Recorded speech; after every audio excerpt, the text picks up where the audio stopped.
I'm by the banks of the canal here, and it's a lovely morning. And on the other side of the canal, I don't know if you can see them in this video, there's a few, well, they're bulls actually. I was going to say cows, but they're bulls. I don't know what breeds they are. They're not ones that I'm familiar with. And I see them quite often in this field this time of the year when I come past.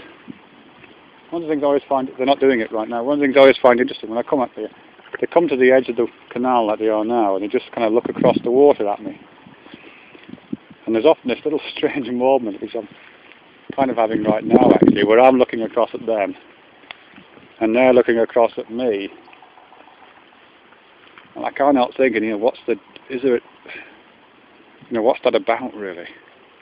Is my experience of looking across at them any different from their experience of looking across at me? Because I have this much vaunted human consciousness, and they haven't. They've got some kind of bovine thing going on. Does that make any difference to the looking at us ourselves? I guess there's all sorts of other things going on for me. I am trying to name them, or I'm aware that I don't know the names of them. So I'm guessing there's a lot of other, what I'm thinking of as secondary processes going on when I'm looking at these cows.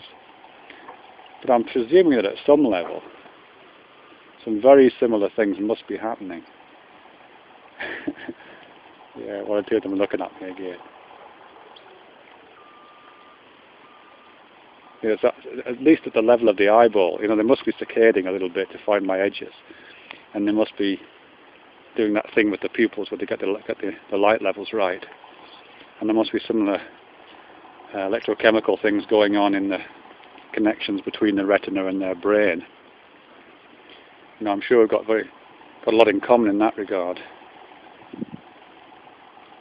Quite apart from the fact that we've got, well, not photons flying backwards and forwards, but some kind of disturbance in the electromagnetic environment that we're both suspended in.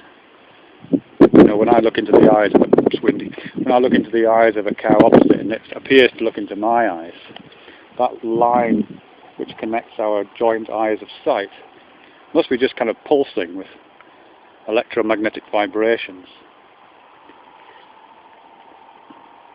carrying all that information backwards and forwards simultaneously, and completely